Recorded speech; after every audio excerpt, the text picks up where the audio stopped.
ahead and call to order this meeting of the Special Fiscal Committee of the Bloomington Common Council for Thursday, October 23rd.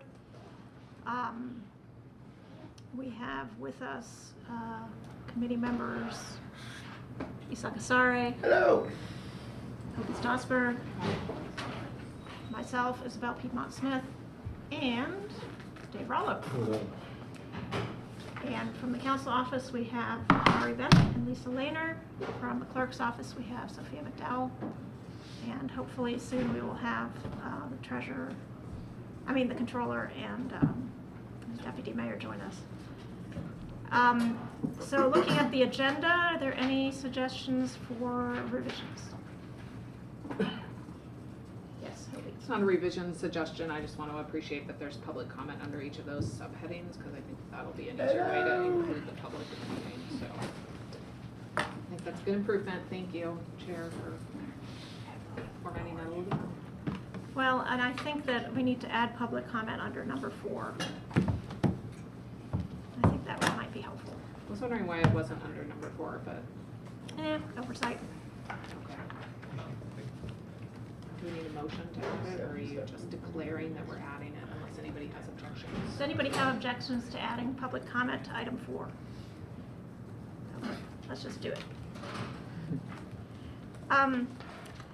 Now that Deputy Mayor Knapp and Controller McClellan are here, I actually would like to propose that we move number 2 to after number 3. Because Deputy Mayor Knapp, you have to leave at 12, is that right? Yes. Controller McClellan, do you also have to leave early, or? No, I do not. Okay. So I wanted to do item 3 while Deputy Mayor Knapp was still here. We might get to that anyway, but is that all right if we just move that up before number 2? All right, so let's start with that. So improving the budget process, reflecting on what we just went through, and next steps for outcome-based budgeting. I think we do need to talk about actually prioritizing our outcomes, increasing public engagement, and then looking at the calendar for the next budget season. There's somebody in the waiting room. So I will open it up. Do people have suggestions for? Do we need to officially approve the agenda first? I don't think so. We've been kind of informal about these things. So I don't know if Gretchen or Jessica, speaking of being informal, I'll use first names if you don't mind. If you have ideas already about next steps, and then I think Isak also, since he was part of the task force, might have some ideas. So let's just have a discussion. Okay, and I think Jessica has she's been thinking through timelines and tasks, and so I'll let her address that. But I think just from our standpoint, some things that would be helpful, I think, would be having gone through the exercise, and you've seen kind of what some of our struggles were in trying to figure out how to communicate information. There are 2 things that would be very helpful for us to have from council, and one is some feedback on how granular you would like the reporting to be, and the examples, whatever the outcomes are, we need to decide how granular to be in how we use our new software tool, because how we use that is the tool for assigning costs to programs. So as we're measuring outcomes against what we're spending, we need to make sure that we agree on some of these fundamental concepts. And so the 2 examples I would ask you to compare and think about, and we don't have to discuss in this meeting unless you have immediate thoughts, but give us some feedback on, would be comparing, for example, Parks, who put all youth programs was just youth programs. That was one number for them, one category, versus CFRD, which has a lot of discrete programs that we could bundle into, for example, I'm making up these categories, but it could be resident commission-led events or cultural events versus community trainings, things like that. How broad or how narrow would, for council's purposes, would be effective. That would be helpful to know. And then the second thing I would say is that we need to understand and agree on what an outcome is. So if you think about a logic model, a lot of things that were discussed as outcomes this year are actually inputs, not outcomes. So for example, hire a person is an input. Double the budget of fill in the blank is an input. The outcome, presumably, would be something like get all of our roads to 30% status, or grade 99 or something like that by X year. It's not double the budget of roads. That would be the way that you would achieve that outcome. So I think certainly hearing from council what some of those outcomes, reframing things as outcomes would be helpful. And I would understand, naturally need some input from the departments in question about how does that work. And then the final thing I'll say is that we do have a person in our legal team who was in Dallas at the time that they implemented their outcomes-based budgeting, and she told me one thing they did there in terms of public engagement that I thought was really cool, which was they engaged all of the staff. Once you had the outcomes, they engaged the staff in preparing the information on, here's what this program costs, here's how we'll get there, and then had like a public fair with tables so that people from the public could circulate and actually talk with the employees who do that work to better understand what it is and how they had come up with these particular goals and subsets. So understanding how granular would be helpful for the information, and maybe there are some areas where you would like us to be more granular than others, that's fine. Setting some actual outcomes and then working backwards from that to what would the inputs be to achieve those outcomes would be helpful. And then I just want to throw that kind of resource fair, or involving all of city staff, because it's such a heavy lift to make this transition, and we having a bunch of presentations in depth on each outcome from each person, each program, would be extraordinarily time consuming and probably not very effective. So it might be easier to start with something where folks can circulate and learn about the things that interest them the most, and then have some more formal events around that. Mm-hmm. That's my speech. Great. And then as far as the timeline, we'd like to get started with staff again in sometime in November, but it will probably bleed into January because of Thanksgiving and Christmas and end of year work. But get started in November on going back to every department doing their work on assigning all their costs to all of their programs. And that's going to be a huge, huge lift. We did all the work to define all the programs, and that was all in the budget. And now we have to assign the cost that we are spending on each of those programs. And so that's the next part of the work. And then if you decide that you would like to roll some things up, it's easier to roll them up once we have the granular detail. Easier to do that than to say, we've put in all these numbers and now we're going to go back and break them up and create separate ones. So we'll keep going on our end while you ponder the granularity question.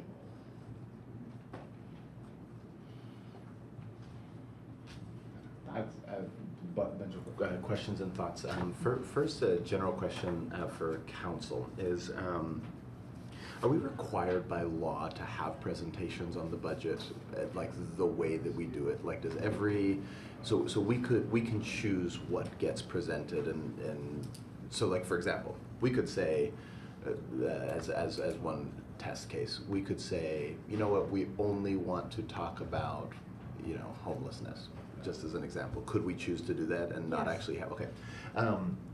So with that in mind, I think it's, and then also a question about the software. So the software that we have now allows what level of granularity and are we going to be fully implementing this in terms of the software? Like, we have it, we're making the full transition this year, so we'll be able to actually do exactly as Gretchen said. It allows you to go as granular as you want, but they have done this in hundreds of cities, and they don't recommend going too granular. Super granular. Yep. That it just doesn't work. Exactly. Yeah. Well, and also it's like it's Wow. impossible. I mean, the more granular you get, the more difficult it actually is to Yes. assess it, right? Yeah, Like- exactly. That is the reason it doesn't work well. The software Exactly. works fine, like Right. it will do it, Like- but the reason you're doing it, then you can't achieve that goal if it's too granular. Yeah. Our office has been going through this process too. Right. Right. Oh yeah. Yes. Definitely. So my just initial thoughts and maybe high level reactions I think to both of those things is that I think what could be a way to go about this is that so thinking sort of about stages, we need to much earlier have our set of outcomes, right? And so that we should really, I think that needs to be like Q1 discussions need to be outcome setting discussions where we've usually left for Q2, right?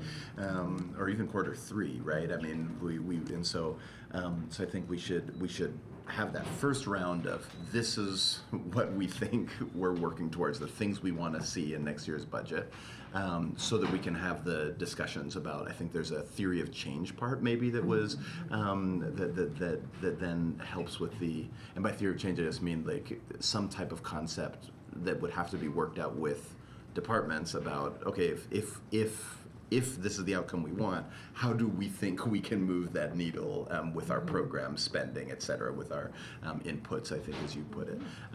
So I think that if we started that, could we start that in January? Could we start that in, like how early can we start that conversation? I think the earlier you start it, the better. And I think, on the city side, we have a sense internally in departments and at the administrative level of what outcomes we're looking for, although translating that into a SMART goal and like really taking the thing you think and making it one sentence that's very clear is a challenge. But for you all, I think, just thinking of your usual calendar where your first meeting isn't until a little later in January, we start working on the math and building out what we actually can do for the budget, in May.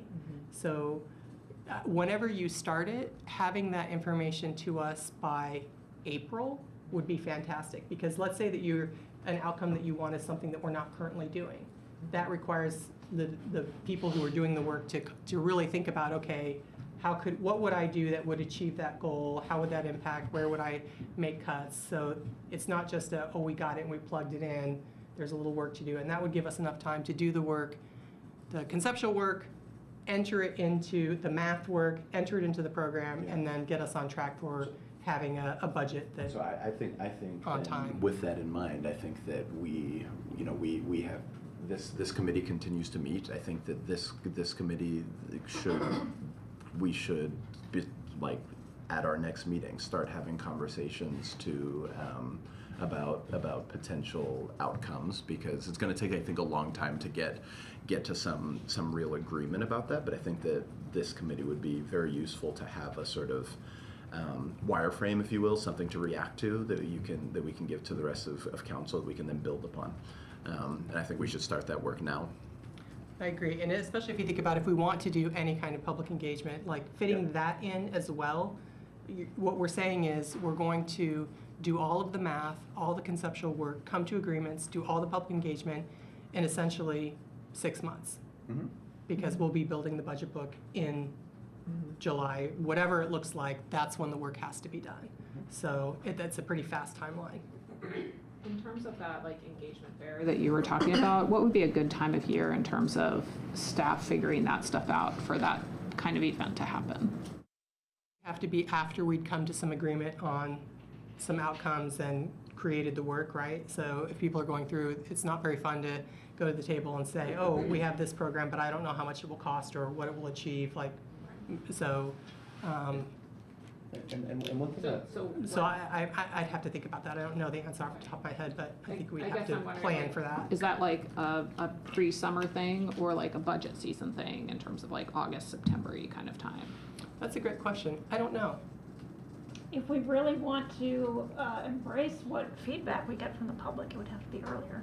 Right, but then I guess I'm wondering whether then staff would be able to get that kind of stuff together. Well, Lisa and I already started talking a little bit about the schedule for next year and thinking about things like deliberation sessions and thinking like, Right. in June, should there be some kind of a budget deliberation session type thing right before we go on summer recess? And so depending on what the needs are, that could potentially be a really interesting fair type. June is Well, way too late for that. Yeah, Okay.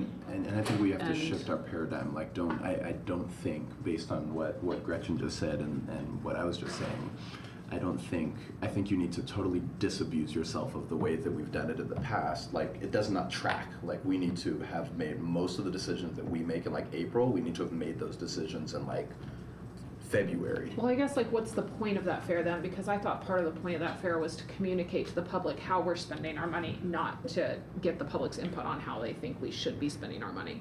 So I was approaching it from that first assumption that we're communicating to the public how we're spending, not getting input from the public about how we should spend. Well, I guess, here's what I say, thinking about staff and thinking about, having been at the city all of 2 whole years now, the pace is excruciating and there is always a lot of work to do. And so I can't overestimate enough how big of a lift this is for staff. It is enormous. And so if we can be supportive of that and acknowledge that this is a big lift for our people, and what I mean by that is not everything that we might want to do for this process in the future may not be able to fit in the calendar for this year. So we should probably try to be realistic about what would be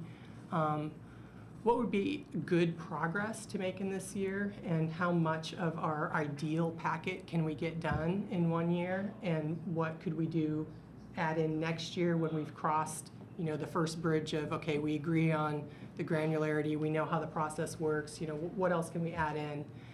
Because I will say it's very discouraging when staff have worked very hard to make some progress, and then we have public discussions where people criticize us for not being fast enough when, we made a pretty big lift for the team, including finding the software, thank you, Jessica, that could interface with layover our city software, which is not very friendly. That was work that basically got done in 3 or 4 months. And I understand that we all want to see a lot more progress, but I just want us to have a shared understanding of what can we really get done and feel good about. Exactly. We got 50% done, we got 75% done, whatever it is, instead of saying, well, you only did 99, where's the other 1% or the other 10%? Yeah, for context, just as a staff person, responding to the prompts and questions from Tyler Technologies requires a lot of thought and analysis. It's important work. It has value, but it takes time. Yeah. And the great thing is, once we make that initial investment, it'll get easier with each passing year, but the first lift is hard. Right, so going back to that public engagement fair type idea, is that a better 2027 goal then? Like, because I guess I'm just trying to, because I like that idea. I mean, I think that we need to have more public engagement around the budget. I think part of that is making the budget a more accessible thing for the public to understand, and that kind of presentation at fair would be, I think, very accessible in terms of, any random sort of person, regardless of your education, coming off the street and going like, okay, what does all this mean? Right. And I think that that's just a really great concept to have. But, is that too big of a lift for 2026? Is that a better, lift for 2027? That's what I'm trying to get at right now. That's why I'm asking when in the year would that be good? Well, maybe if we think of it over 2 years, like in 2026, maybe we have this kind of fair informational, how do we spend your money sort of thing, after the budget is already drafted, and then in subsequent years, people would be able to maybe come back and understand and give input earlier. I like that idea, except for the part where you said after the budget is drafted. I think that we should do it. I think that there's not enough time in there. I think that's the point when we really get hot and heavy on the budget and do the budget book and start hearings and doing slides and submitting things to council. We can't add anything. We can't add anything to that time period. But we could do something in like May or June where the departments sort of prepare what their programs are, which is work they've already done, and like a summary of how we spend your money, and they sort of start working that muscle of presenting how to present to the public the information of how we're spending your money. We have the 2025 budget. I think May or June for next year would even be too soon. Here's my suggestion, and we can all throw out our ideas and think about this, but my suggestion would be for next year that we use the fair like either in addition to or in place of, or somehow think of it as the typical budget presentation. Like instead of going and hearing someone, so if you think about what is the public normally encounter, they can read the budget book, they can go listen to the presentations, they can make comments there, and already we don't have time to address their responses. But of course, all of us elected officials and administration are getting feedback and using the tools that the city, the surveys and so on that city puts out there to gather input on what residents think is important. So it's not like we're starting cold, but I would think that like a August presentation that's similar in timing to budget presentations might be a good baby step in year one. We've done all the work, we've got the numbers, we've figured out what the outcomes are that we want and the granularity, and figured out how to make the software work, and whatever adjustments we'll make to the formal approval and review process we have with council. And then here's a chance to explore as a community what that looks like in a new format, and then maybe move it earlier the next year. You look skeptical. Does that add too much to, I mean, Jessica was just talking about the staff challenge of getting all the things together for the August presentation anyway. Does this add, because this? Well, I think one thing that might be different about it, and I would want to talk to our staff person who lived through this once before, is that it wasn't necessarily department heads sitting at those tables. It was the people who actually do the work. So that might be a way to engage staff and the people who really do the work, giving them a chance to meet the public and explain what they do and answer some questions. So, and I don't know that we can decide today. Maybe it's even September, but I agree that July, not possible, June, not possible. I think May would be too soon, because I think we're gonna be scrambling still to figure out, to just do the math. You know, and like Lisa, you know, the Office of the Mayor also goes through this process, and our programs are nowhere near as complicated or long as what, you know, Public Works and other departments have to do. So it's a big lift. What about prioritizing outcomes? I mean, we all, you know, have visions of more drivable roads, more walkable sidewalks, you know, better connectivity and helping people who are unhoused and all this. But, I mean, we have a limited budget.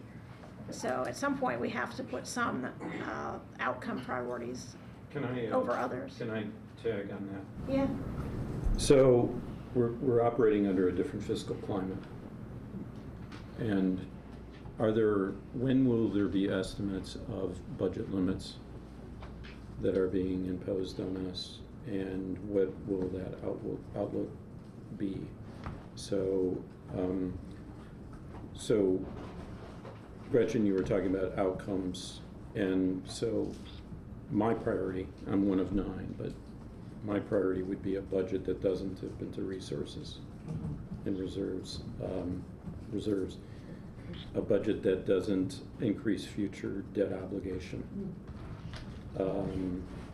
That may be a big lift.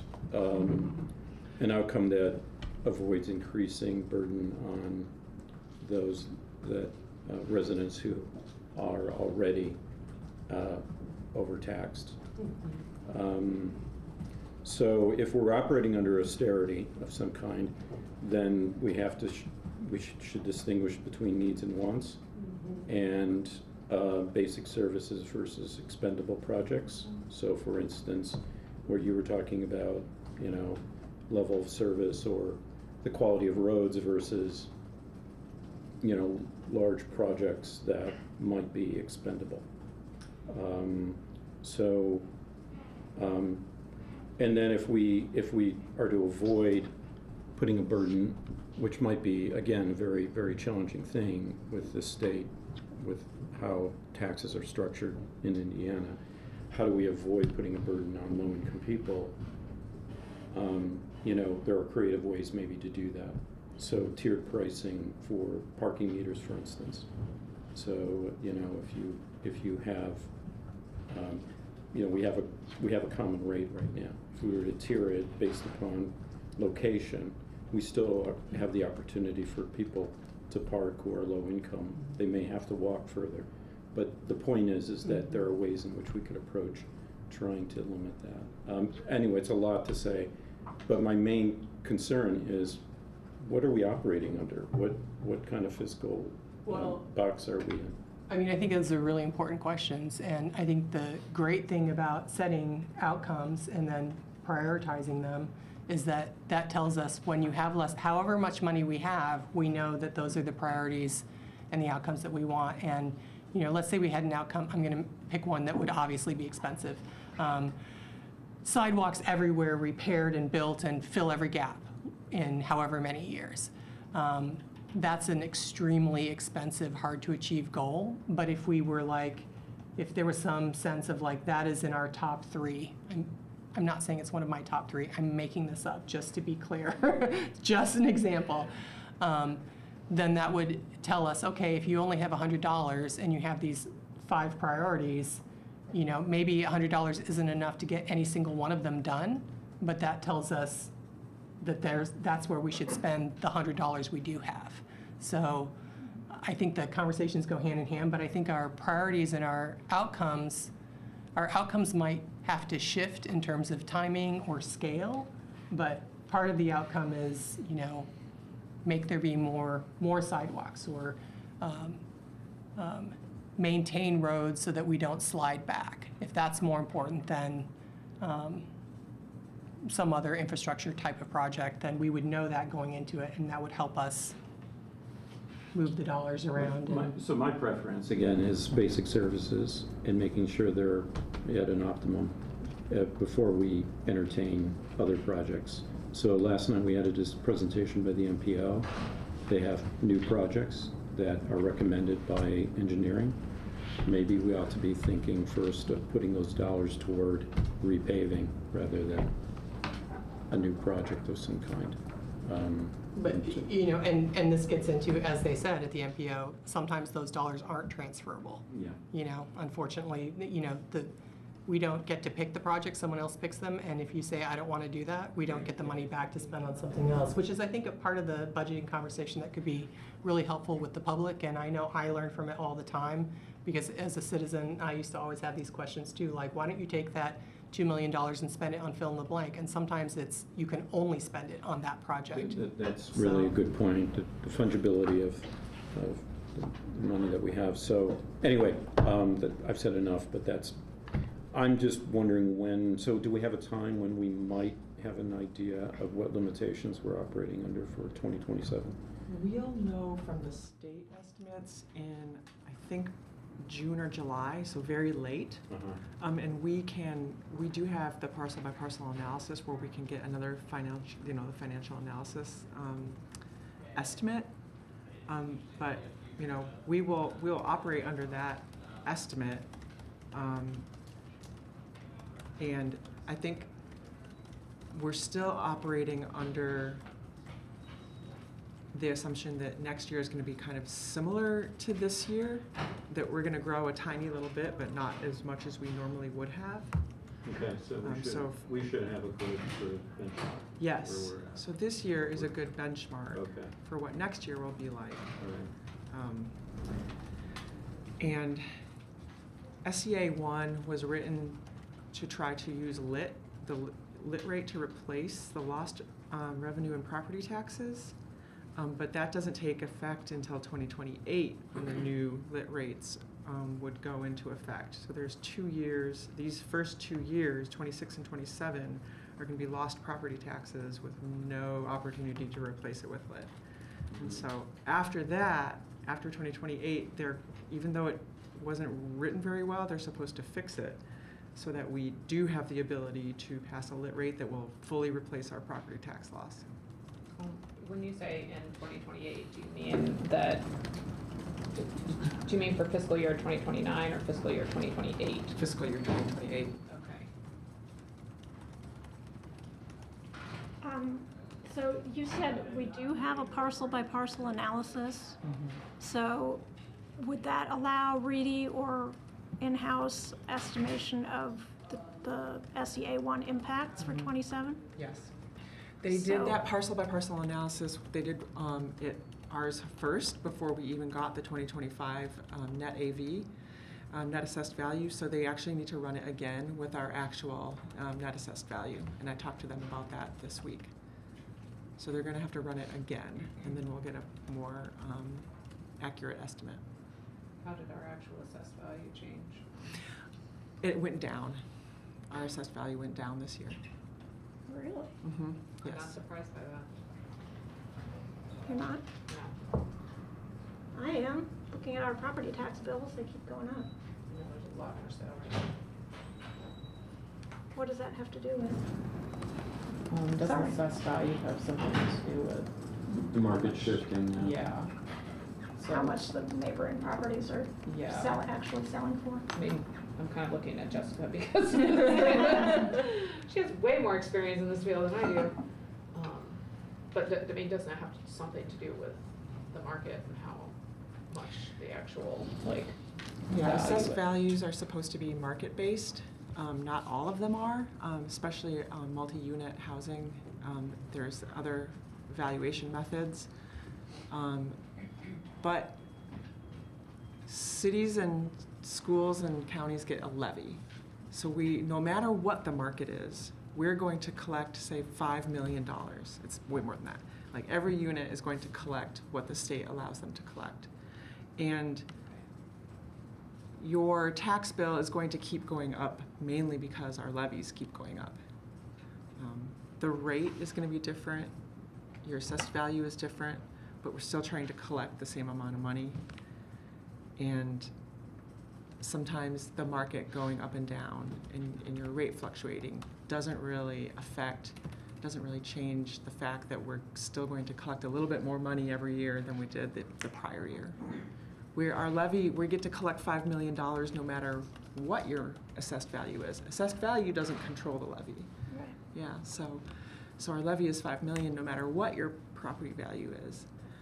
Sometimes there are That's shifts just to. an example, right? Huh? It's not 5 million. It's not Yeah, it's not $5 million. That's not very much. Sometimes the share of the levy gets shifted based on like exemptions and deductions with like commercial properties. Some residential owners bear more of the property tax burden as a whole than commercial does. And sometimes if the commercial properties get more exemptions, that shifts more of the property tax burden to the residential.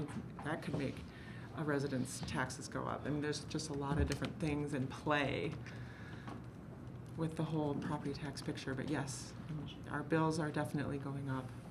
And it's a really hard thing to explain to citizens as well, you know, that they want the city to change the way we budget and change the way we spend because our bills keep going up. And it's kind of like, well, our levy is our levy and we're still going to collect it. And your bill is not going to really change much if we spend less. We don't have to collect the full levy, right? Right, unless we could That would be decide. common services. So. Yes, we could not collect the full levy. That would be really the only way to for us to make your bill go down. But if we don't collect the full levy one year, then the next year. You don't get We ever get that back. don't, like, if we save money this year and Yeah. then wanna like recoup it, Yeah, you can't do that, No. so it sets us all. yeah. So, I'm wondering if, at our December deliberation session of the council, we should talk about budget outcome priorities. And it's not too early. Can I make just two simple comments or questions or whatever? But the first is that we shouldn't overcomplicate thinking about outcomes because we already have a lot of outcomes in all of our many plans. So the easiest way to go about this process, easy again in relative terms, is that you take our existing outcomes and that we rank them. We say these are the things that we think are most important for this year. And again, that may include just continuing services, but the part of our continuing services, like there isn't, you know, this also, it's like a misnomer, like that there's like just a stasis, like, right, like us continuing services, also there's a certain progress that comes with us continuing services, like filling potholes is like a continued service to some extent, but so very much agree with the framework though, is that by setting an outcome-based budget, we have the opportunity to actually have that conversation of like, this is not something that you dip into reserves to fund, right? But then the second part, and I think that this is, it's just, I mean, take it as you will. When we're thinking about change management, you want to think about user journeys, and we're conflating everybody's user journeys. So we're talking about staff user journeys, our user journeys, resident user journeys. You actually think about each of them individually and go, okay, how are they going to interface with what it is that we're putting out, and then ask yourself an outcome question, like what is it that you would like them to be interfacing with, and so then we should map those three. And so if we're going in between what does council need to get out of the conversations versus what is the city, if we conflate those two things, we're going to make a lot of bad choices, or at least overcomplicated choices. And then what we're doing then is jumping to, but what should we schedule in July isn't the question. Like the question is, what is it that residents should be experiencing in our budget experience, and then that will answer the when should we schedule these things questions. That's another outcome, isn't it? What do we want our Correct. constituents to experience? Exactly. And then the thing I was saying earlier before we went on that track is, I think one way that you could think about, and this gets to, but this is thinking through the lens of council, like how do we as a council do our job in actually evaluating and being a contributing member to the budget process. What I would really like, I don't know if I'd like this, but I think what would be interesting is to have the actual budget hearings be actually things that we go, here are the things that we'd like to hear. That it's not, that we don't need to talk about trash collection insofar as we all agree that, okay, that's fine, like we're okay with that. Like there's certain things that we're gonna focus in on. And so you could imagine, just picking the contentious outcomes and saying like, okay, we're going to actually work on discussing these publicly, because there's other things that maybe we don't need to waste time talking about things that are just matter of fact things. So you may, again, we may want to think about a different venue to inform the public about things versus you have our budget hearings, which are actually about us working on the budget and approving it. I think are two different goals.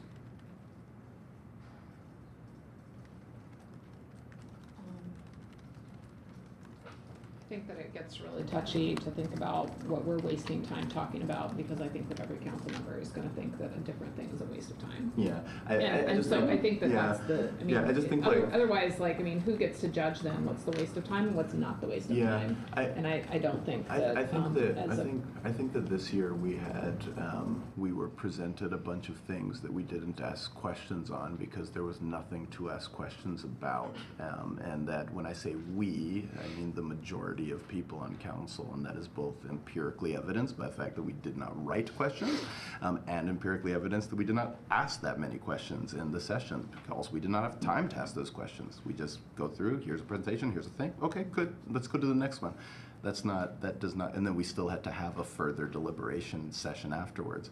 You said in this meeting that the goal of those sessions is partially to inform the public. That's operating in two different goals. Now we can chew gum and walk at the same time, that's fine, but I just think we have to be clear about, if you think that the main purpose of the budget hearings is to inform the public, they take a certain form. If the main purpose is for council to give input to it, they take a certain form.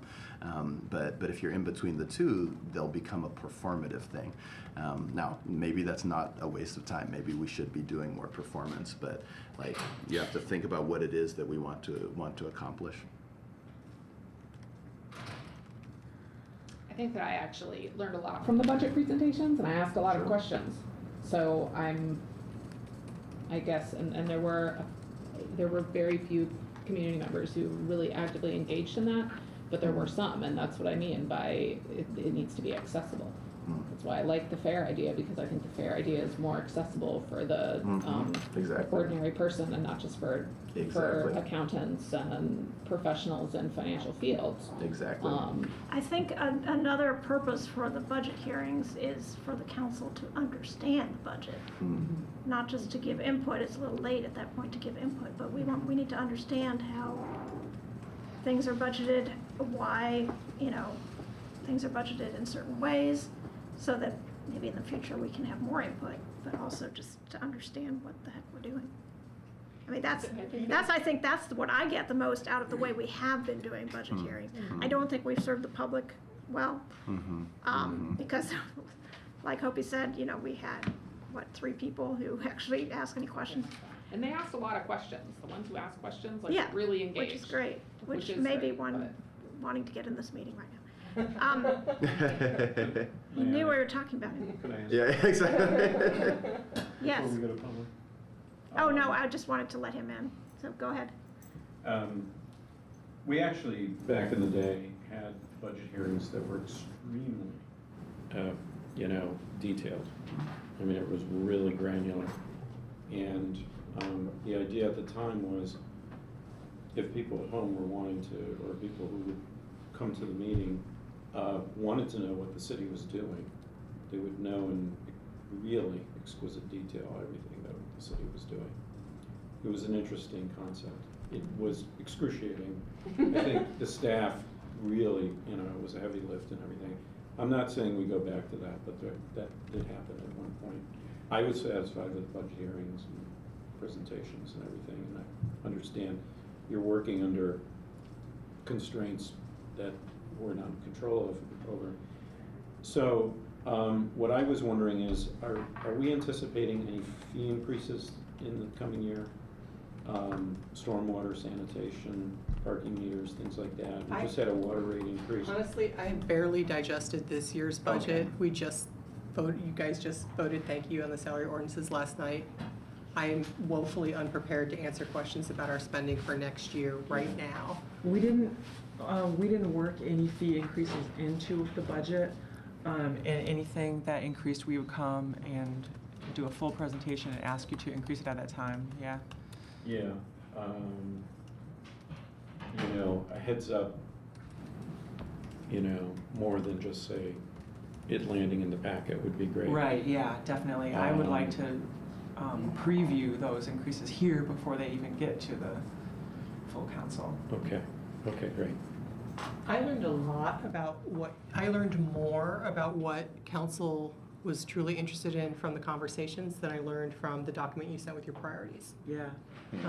So, great to have. and seriously, like, it is really, so I encourage, when you were talking about the being super granular in the past, one of my observations for myself about working in the city is that it is as deep and it is like an ocean of sand. And sometimes when you get in there, you miss the big picture, like, oh, I've learned everything about this tiny program in one division of one department that serves 50 people, but what's the big picture for how we're serving 80,000 people? Can get really lost in that sand. So I really encourage you, going back to that what is an outcome, to really think about how you can communicate with us in human language, not, here's what I think you should spend, but like, why do you think we should spend that? Like, why are you asking to create XYZ position? Why do you think doubling the budget of XYZ is important?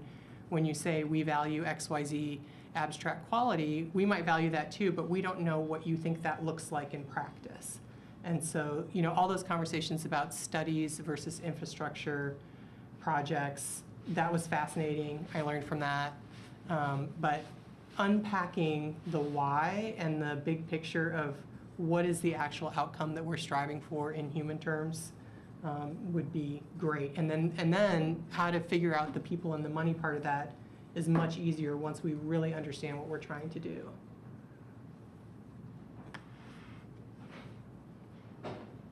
What do other members of the committee think about using the December deliberation session for talking about outcomes and prioritizing outcomes? Sounds great. Yeah. Depends on who has to plan it. Well, I'm already very deep in the weeds of planning the November deliberation session, and I have only so many spoons to plan things right now. spoons. Yes. Yes. It's an internet thing, Google. 6, 7. Oh my God, Eric 6'7" last night during our meeting. I don't know if anybody else caught that, but or 6'7". Eric Spoonmore? No. No. Grulick. Oh. I can't remember what there were 6'7" of anymore. He's Very too old to distracted by 6'7". But anyway. I'm sure it was an accident. Though he does have teenage children. Yeah, there you go. Yeah. Well, I could try to do it. So I would put my name down for that.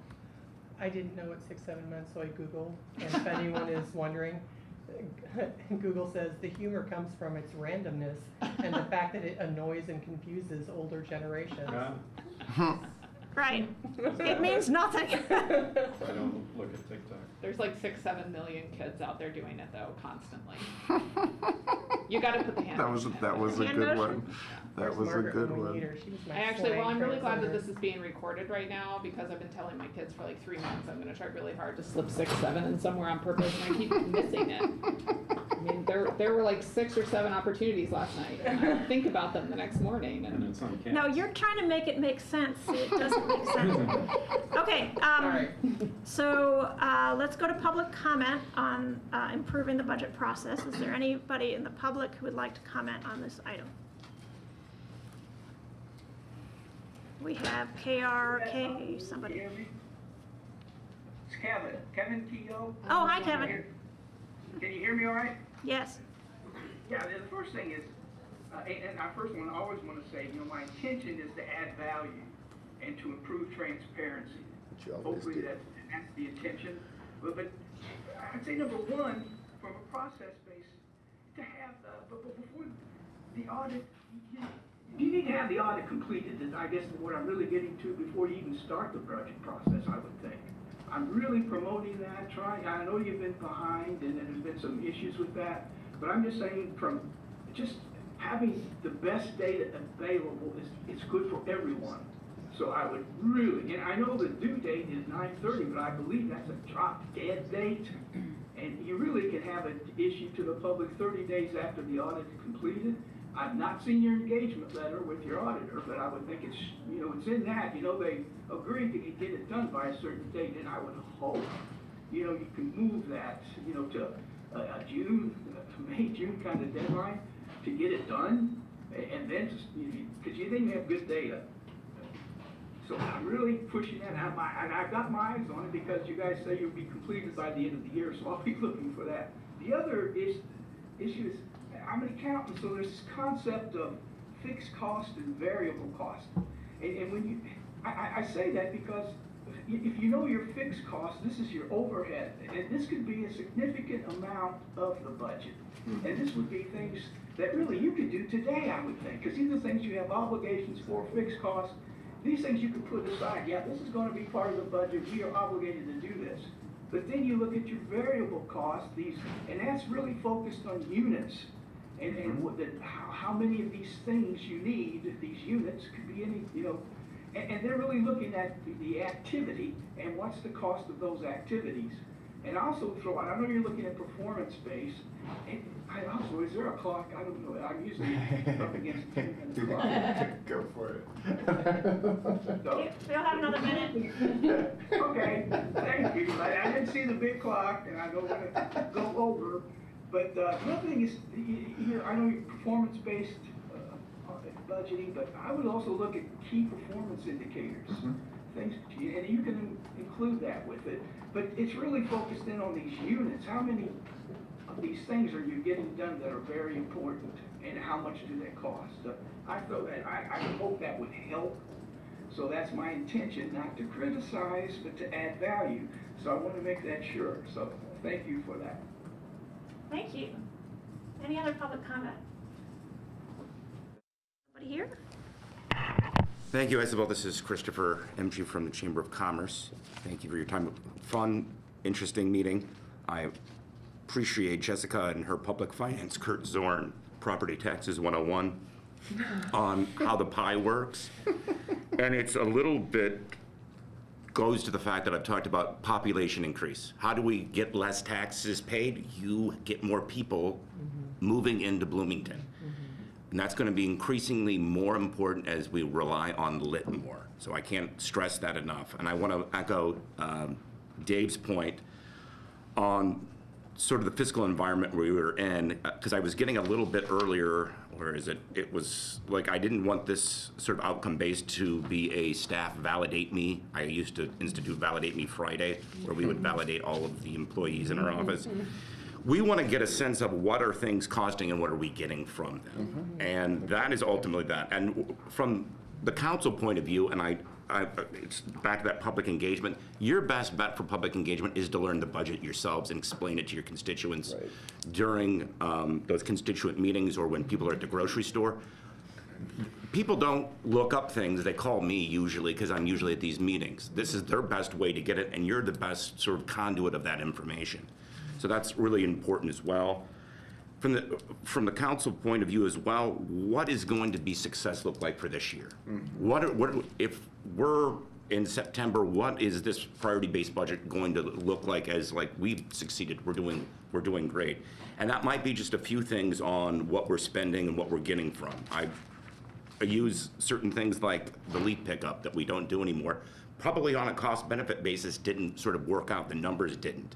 And as we get into where this fiscal crunch comes, is we're gonna have to make some tough decisions. We wanna have the data in front of us to make those tough decisions, and the council, is, I think, is an important partner in that. So just keep, because this can go in a lot of different directions, and you can find yourself next September nowhere farther down the road. So that's where I'm hoping not, and I wanna be helpful, the chamber wants to be helpful in any way possible. Thanks for the time. Thank you. Any other public comments on improving the budget process? Okay. Any final comments? Looking at Gretchen because she has to leave. Yes. Mr. Keogh has brought up our audit several times, and I just want to acknowledge that those are very important questions. And I'm not sure, it's been mentioned several times at various meetings, but I'm not sure the message is really getting through to the public that when we came into office in January 2023, the 2021 audit had just been completed. So I want to... Office 24. 24, sorry.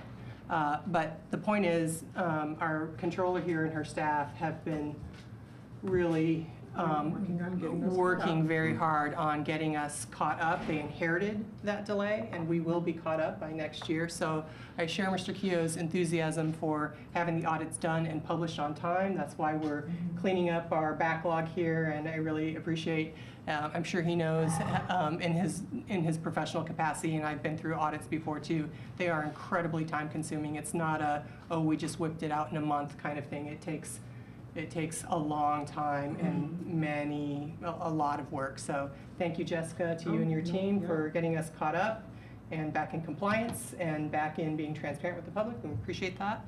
And I also appreciated Mr. MG's comments about Validate Me Friday. And I think that's one of the really tough things about making priorities and outcomes-based decisions is that individually you could pull lots of programs from the city and you could say, well, this program does something that's good, and the person who's working on it is working really hard. Right. And so it doesn't feel good to have to go back to the person who's working hard and doing something that's good and say, it is good, you are working hard, but we still have to cut it to accomplish things that are more urgent, important, expensive, and it's people we love and work with every day, and it doesn't feel good, but that is what that really means. And so I'm also not a fan of Validate Me Friday. I want to validate us for real. Exactly. I don't want to just, As an entity. where I give us a participation certificate and say, you get a pass because I like you. And I do have to go. Thank you, everyone. Good conversation. I look forward to the next steps. Thank you. Thank you, bye-bye. Okay, is it all right if we go to the next agenda item? Which is actually the previous agenda item. Setting salaries for elected officials. So in your packet, we have the draft ordinance. Thank you. I think Kari drafted that. Thank you. Where we have a 2.7% increase for the mayor, the city clerk, and city council members. Is there any feedback on that, or does that look okay to committee members for us to forward to the full council? Just a clarifying question. So when we do a COLA, does that change, it changes the base rate for everyone moving forward, right? So when people are elected in the next year, that happens. It's not just an adjustment to the current people. It's for the position. Right. Yeah.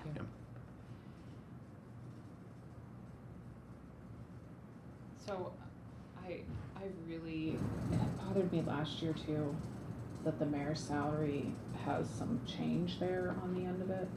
I don't know if that bothers anybody else, but Seems weird. I mean, it was like that last year too, and I don't know if we wanna round that, but I find it kind of obnoxious to have I can't remember what the random change was last year, but there was random change associated with last year's too. I think that our salary ordinance has change on everything too. I think that's what it came up with in the budget documents, you know, we just try to be exact and put that same number in. So it just happened to be that clerk and council member salaries didn't have any change? Carly's nodding. That was the amount that Yeah. that I confirmed, and I think you're right that last year the mayor's salary had some change, so it sort of continues on. Well, the grades don't have change. Like grades 1 through 14 and those steps don't have change in what we approved last night. I mean, Like I'm looking at it right now. Yeah, I was Like, trying to there's pull no it up, change. there's no changes.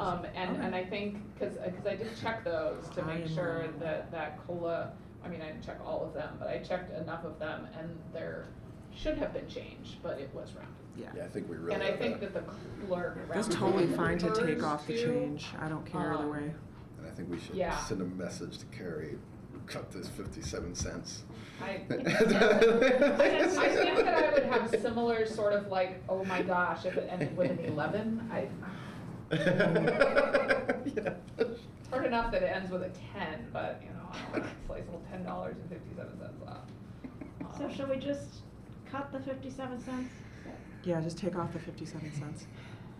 Sophia, there's some. I mean, that literally is like my, issues Thank with you. numbers and evenness, but, I would like to somehow have there not be change and just round in one way or the other, and whether we round 57 cents down or, 43 Just cents take it up, I really, not sure that I have a strong opinion about. Well, then we should round up, because that's the math rule. Over 50, you round up. The Treasury's doing away with pennies, so Yeah. it's consistent. Meltdown. I've heard that there's actually enough pennies still in circulation that it shouldn't affect us for a while, though. People just have to stop hoarding, the 3 million pennies All that they all have the in their copper house. is gonna go out of circulation. so it doesn't matter. All right, so, other than that change, so do we have agreement, and I think we'll need a motion and a vote, to send this to the full council for consideration with the adjustment that the mayor's salary will be $146,011.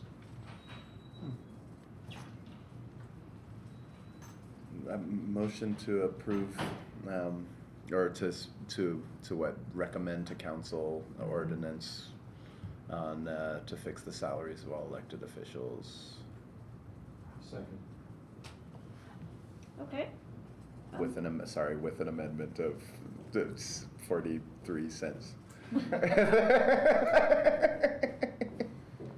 All right, let's vote on that. Councilmember Strasburg. Yes. Councilmember Rollo. Yes. Councilmember Asari. Absolutely. I mean, yes. And I also vote yes. Just more enthusiastic from the rest. What was the last part of that motion? With as amended, I guess is what I should have just said. So with the mayor's salary, as Isabel said, of 146,11. These motions. These motions. I remember. Okay, does anybody have thoughts on the process and rationale for the future, setting these elected official salaries?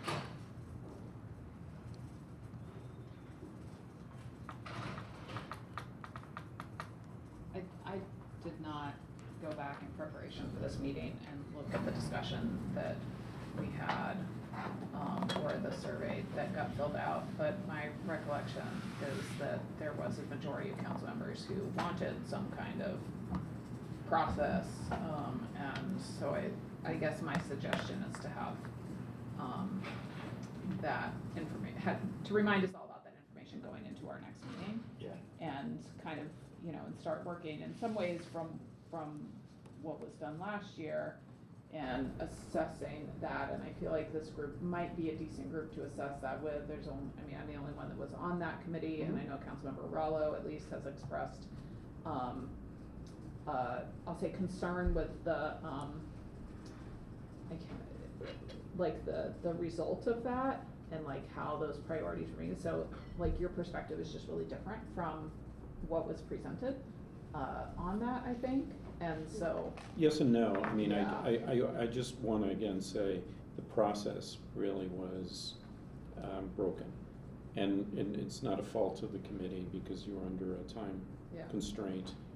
But having it land in the packet without a discussion from the full council, I think placed everybody in this weird position of at the end of the year during a very not well attended meeting, increasing salaries of ourselves. Mm-hmm. I think it was something that took a lot of people aback. So I think under a more relaxed process where we have more time, I know the mayor has expressed that she wants to see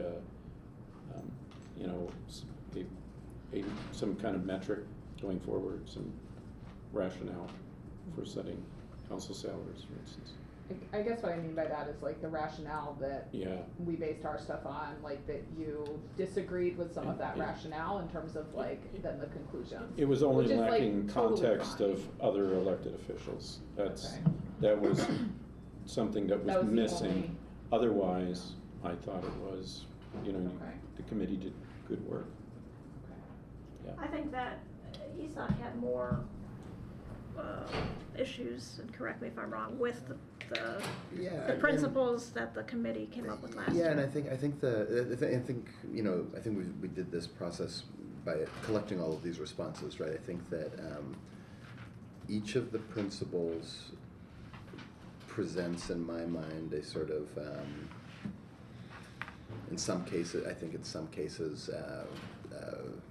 like a what do you call these? If we think it this way, then there's follow-on. There's follow-on.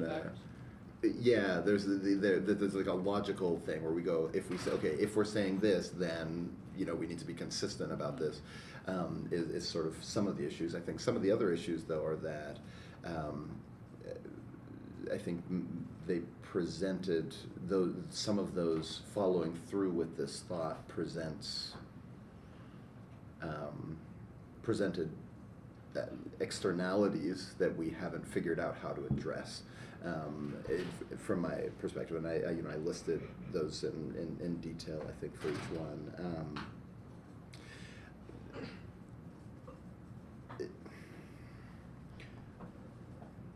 I think sort of regardless, there's going to be a couple of externalities, and I think namely the question of whether or not the sort of optics is always of setting our own salaries. I think is always going to be something that has to be contended with. But I think we did have. I gave some suggestions for things like that. Like, for example, whether or not we could establish a commission, external commission, and appoint residents to, have these discussions and make the recommendation to us to draft an ordinance. We've tried to explore questions of whether there's ways to raise salaries without doing it permanently. So, are there some type of structure that you can put in, and I'm not necessarily saying this is the best option, but you know, like longevity pay or something like that. Like, can you put in some type of structures that enable us to get around the fact that once salaries are high, they can't come down. You know, and then a sort of separate thing is I think that maybe perhaps the more important critique, and maybe I should have started with this, is that if you actually follow through with those, with all of those criteria, we end up, I think, where we were, which is where we are currently, which sort of gets at the sort of, I think, epistemological challenge, which is that if we're building a thing to justify giving ourselves larger salaries, I don't think that we did that. I mean, like my point is that you look at the standards and you'd go, yeah, like you'd pay us about $25,000. Like looking at all of those things together, especially then if you add Dave's criteria as well. So yes, I don't know if that's particularly helpful in moving us forward in any conversation, but well, I think that when it came down, like some of the principles I agree with. I think that, you know, most of the principles that the ad hoc committee came up with last year I agreed with. I did read your extensive comments, thank you, on the survey, and I think you had some good points we need to incorporate. I think where the problem really arose is saying we are a percentage, we need to get a percentage of what the mayor makes. right, That somehow that did not yeah. lead to a dollar amount that I thought was reasonable. Uh-huh. And I think most of us obviously thought was reasonable because that's Yeah. not what we passed. Right. So, But it even came that was a very hard to measure metric, because you say, okay, we make what the mayor makes. Is it all divided by 9, divided by 6, divided by, you know, a veto majority? Like how do you how do we say that? And then is it, you know, the mayor doesn't work sort of hour based, and so we made other arguments about like how much time we spend doing it. So then how do you determine the percentage? You know, is it like, again, so is it just divided by us as individuals, or is it divided by the percentage? And I think the argument they made was like the percentage of hours worked. And so, okay, well, the mayor doesn't work 40 hours a week. So, you know, so then it becomes, again, it's just like, what are we pegging it to? So I think we just have to be really consistent. I agree with Isabel that, you know, I think that it's a step in the right direction if we want to set just a thing that then automates itself. I think that that's the ideal, so that it's not us saying, you know, we by some virtue have come together, we've decided we must give ourselves raises, but it's saying like, here's a standard, and this is the standard, and we're going to put this standard to practice. So right. So you know, but again, it's like question of consistency. Like we have to think through it all the way, and you know, we cannot be inconsistent and say, well, you know, the mayor makes 142 and she works 40 hours, so we should make, and we work 25 hours or 14 hours or 15 hours, so we should make that percentage of what she makes. They're two different arguments. So I want to be really clear about a couple of things. One is that the group last year did not start or envision or have any initial conversations that were like, well, we should be paid more, so let's figure out a way to have us paid more. That was not ever part of any of those conversations, and we very deliberately had multiple conversations where we very specifically said we need to start with like nothing and build something, as opposed to starting with an assumption that we should get raises or that we deserve raises. So that's the first thing I wanted to mention. And secondly, in terms of that 40 hours, we also had several conversations around the idea of burnout and healthfulness, and looking at the 40-hour week, not necessarily as, oh, the mayor works 40 hours, so that's what we should base it on, but that full-time jobs are pegged at 40 hours in this country. That is the standard kind of weekly thing, because that is what has been kind of considered a reasonable number of hours to work to avoid things like overwork and burnout, and that somebody working 40 hours philosophically should be able to make ends meet, which I think is a democratic ideal. And so that is what we were basing that 40 hours on. Not necessarily that the mayor works 40 hours, but that as a full-time position, which we counted the mayor's position as a full-time position, that's what, you know, like we shouldn't expect, oh, well, we'll count the mayor as 60-hour position because we expect our mayor to work 60 hours a week. We thought that that was an unhealthful kind of lack of balance to expect a mayor to always work 60 hours a week. And so we based that 40 hours on the societally, you know, kind of accepted measure of 40-hour work weeks, which I want to recognize right now there's a whole lot of people who have to work more than 40 hours a week or more jobs than one because they can't make ends meet because there are larger issues related to pay in this country and wages and not just them, but also how much things cost. And so then people are stuck in unhealthful work cycles in terms of how much they have to work to make those ends meet. So that is where the 40 hours came from. Not that we think the mayor works 40 hours or only works 40 hours or whatever, was pegging it on the fact that it was a full-time position.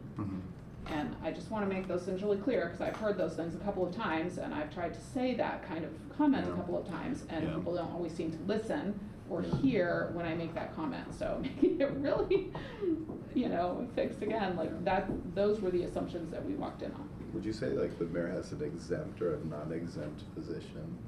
Like so when calculating hours for a full-time pegging, because you do build that into a salary expectation. So like in my job, I am expected to just work whenever I have to work. So I get paid as though I'm expected to work whenever I have to work, right? So like. Probably to some degree, but I also think then that our department heads also have that expectation. I was just actually meeting with a department head this morning about something that we're working on together, and they very much were like, yeah, I'm really going to need the weekends to work on this thing because my weeks are full of meetings and I can't actually get things done during the week. And that was about the moment where I was like how healthy is that? So, you know, we also then pegged the mayor's salary to our department head salary in that kind of ideal way, recognizing, you know, we've got to recognize that our department heads also probably are putting in significantly more than 40 hours a week. And, you know, and probably a lot of people in positions, you know, high-ranking positions like that end up putting in more than 40 hours a week. Now, is that actually healthy? Is that good? But that's our society. So that is our society. So, but that's why we base it off of 40 hours. And I think that's a really great point that again you noted, you said multiple times. I think though then there was a follow-on part to that, which is how much council members work. Like so the argument was based on the hours we work as a proportion of that 40-hour work week, right? So that then the challenge that I've said multiple times is it's like, okay, well wait, we have almost 100% control over the amount that we work, and so it becomes this, you know, it's like. So it doesn't, again, it's not the best measure of that, which so I say, well, maybe a better measure is that you say, if we like that argument that we're a portion of the mayor, and I think that's, don't get me wrong, like the critique does not say that this was like, you know, bad, or I'm just pointing out that like, let's follow this all the way through. If it is that we say that we like that argument, that we're a portion of the mayor, then my argument would be that we as a council collectively are. So you either divide her salary by 9, and you just say that we make the equal part of a mayor, right? Or you say a majority of council members is, because that's what it takes to pass anything, is what it is. But I think if we do that, we end up like at 25, right? So that would be my approach to the metric if we're taking that approach of, you know, pegging it to the mayor. So my objection with pegging it like that is that assumes that all of us, like, so if we say that the mayor knows all of the information and all of the things, then dividing it by 9 assumes that each council member only needs to know 1/9 of the things. And so if we take what Mr. MG said earlier about one of our tasks should be as council members to understand the budget, so then we can communicate the budget to our constituents, we all then need to understand all of that thing so that we can communicate it effectively. So each of us need to understand all of the things so that we can communicate them effectively to our constituency, which doesn't mean dividing us all by 9. It means that we each have equal, you know, onus and responsibility But we don't to all. do that. And I know that we don't all do it. And that's where it gets into something that I Yeah. said earlier, that I think in one of the budget things, or maybe, in that survey, that like spitefully, I would rather everybody get paid less, even though that means that some people are getting paid less than they deserve, than have one person getting paid for things that Right. they don't do. And Right. that's where it is on all of us Right, individually to like, right. be a good representative. Yeah, And yeah. it could be all across the board, and the only people that are at all possibly tracking that are voters every 4 years. And in Right, local elections, right. that doesn't always happen. In any elections, that doesn't always happen. We have tons of unqualified, underqualified people who don't do their jobs at all levels of government in this Yeah, country. yeah. And there's no guarantee for that. So spitefully, I would, Yeah, yeah, I would yeah. rather underpay people who are doing a great job Yeah. than overpay people who are doing a crappy Well, job. and you know, But you like, raise, how do you we raise an do interesting that? point, is that we do have a mechanism that if we really, I mean, if we really wanted to go in this direction, right? We have a mechanism where, as a council, you can remove another council member. Only for right? non-attendance, though. Well, right, like, so, I mean, but the point is, we could also change that ordinance in relation here, where you, but I mean, that's, I think is politically. Getting a little extreme. Well, right, because then it could be that I just don't like this person, like, right, like, you know, but that, I think, but it does illustrate the challenge, to your point, is that we don't have that accountability mechanism, you know, that, you know, we could be absentees, you know, in essence, or just show up to a meeting, having not read anything, say nothing at said meeting, and leave. Like, you know, like, but then there's a flip side of this, which I think is also, and I've raised this multiple times, and in the response, is there are some natural inequities then that exist, because what happens then for an at-large member? I have a larger amount of constituents that I need to talk to. Like, how do you balance that out, right? Or and I think, and this is what first got me thinking about the longevity idea, is that I recognize the amount of people that reach out and to Dave on things where he's not even their representative. It's just like, he's been here long enough that people will include him in things, right? Oh, I get Like, that and too. same with For Isabel, sure. right? We actually talked about longevity, and Mhm. we decided that was just not a good idea, partly because of how that could It's actually totally encourage people to stay in, exactly. to stay in office, and Exactly. that fresh eyes and fresh blood Exactly. is really, really important. Exactly. And that's, yeah, Exactly. we talked about but, that. But yeah. so all I'm saying here is just, and we got to go to public comment, but all I'm saying here is just that, again, it was like that, the tension is that if we go with that thinking, we're like, yeah, but then, so then we actually think very differently about council president's salary. Actually, we have to think very differently about, you know, if you're at large versus district. We have to think about committee assignments. But maybe that is actually part of the answer, is that you start structuring incentives for particular things. So it's like, you know, like, I don't know, and maybe there's like it seems strange, but like a bonus pay structure so you have a baseline with, then you say, you know, a council member, you get, you know, whatever, $500 for being on a committee or something like that, you know, whatever it is. And then it's like, but must attend 80% of said meeting, you know, like, and we have just some very stringent, so that we're actually getting compensated for the additional things. Like, I've raised this, I mean, I am on more committees and I have been, like, both 2 years. I'm just like, I'll do it. Like, you want to put me on a thing? I'll be on the thing. That's right. actually not necessarily accurate. Okay, that's fine. Because I looked at all that. I mean, you're on the top of some, but it's also like every committee requires different amounts of work. Or every Sure, and requires that's a different fair amount point, of work. right? So That's a there's good like point. a lot of So, like variables. yeah, to, like, put in because that like kind of planning, thing, because and we didn't have planning, the time last year it's to like do it. planning, for example, is something that is a very intensive committee to be on, right? You know, and so like thinking about like those assignments, maybe you just break it down. You're like, you know, planning gets $600 and the other one gets $100 and the other one, you know, we just have the structure, and then, you know.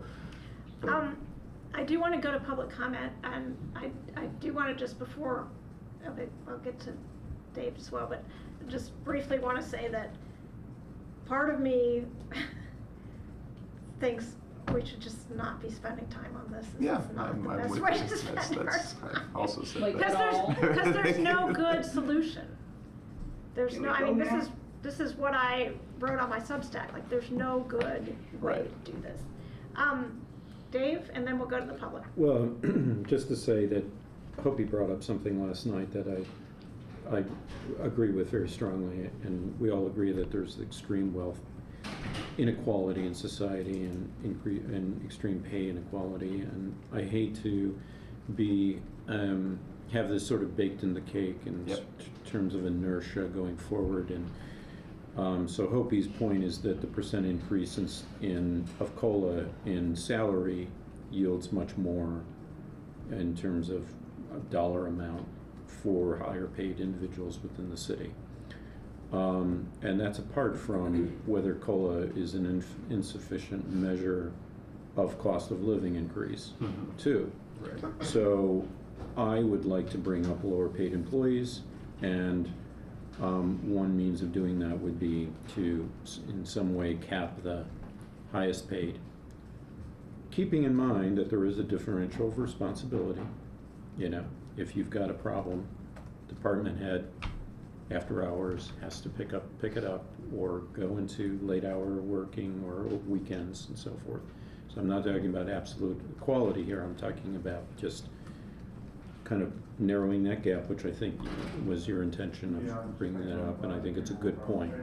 So it is related to the mayor's salary, it's related to department, obviously tangentially to the department heads, but it's something we should discuss, I think, with the administration next budget cycle.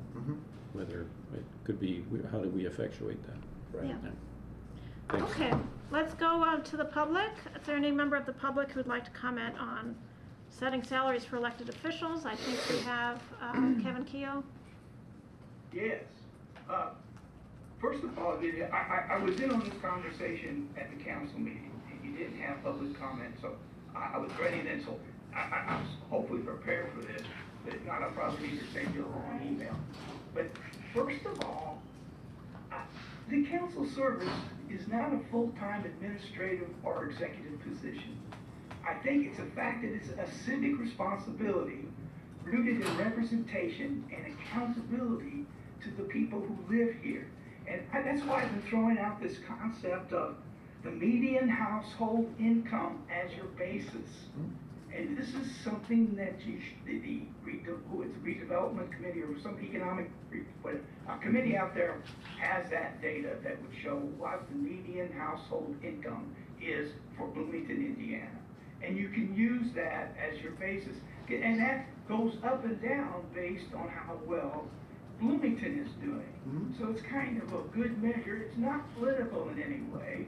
You don't have to talk about who else is making or how much time you're putting into it. You're talking about the successful outcome of people who live in Bloomington. Their wages are increasing. So, I really hope, sometimes I feel like an imposter syndrome. It's weird. But I hope you're listening that, that might be, I know you talked about this, but that might be a great basis to use or something very comparable to that.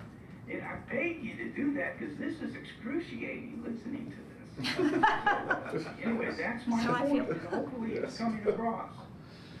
Thank you. Thank you. Any other public comment? All right, seeing none. I think we can talk about median household income when we continue this conversation at our next meeting. And I think for the next meeting, we should reread the survey results and have those in mind and see if we can come to any kind of agreement or plan for elected official salaries. So talking about the next meeting, I think that item 4 will have to be postponed until then. I think it's very important. This is part of our duties as a fiscal committee is to track the city's fiscal position, have an understanding of how we're doing. And so let's definitely talk about that next time. Let's try to schedule our next meeting. And I propose we have a meeting in November, but not in December, because in December we will have a deliberation session.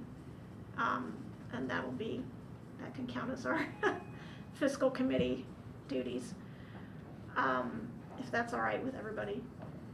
So, looking at, we used to do Wednesdays at 1:30, is that right? I think what, oh, was it 1:30? I thought it was I 1:30. thought it was 1:30 Yeah. also.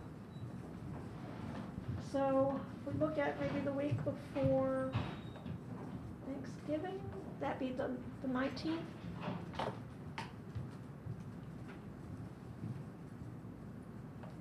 Yeah.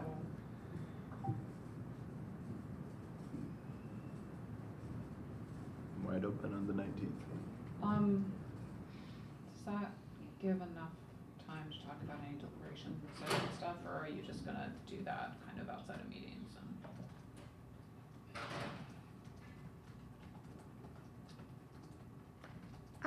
I was just gonna do it. I can, you know, That's fine with me.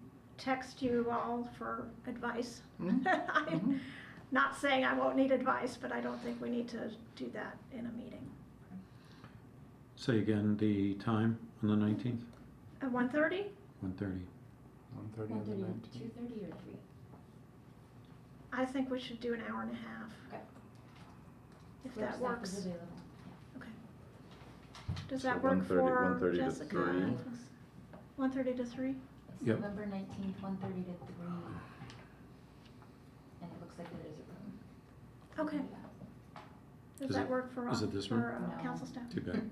This is the good room. Yeah, one of us can cover that. All right, let's do that. And then we are adjourned. Yay. Thank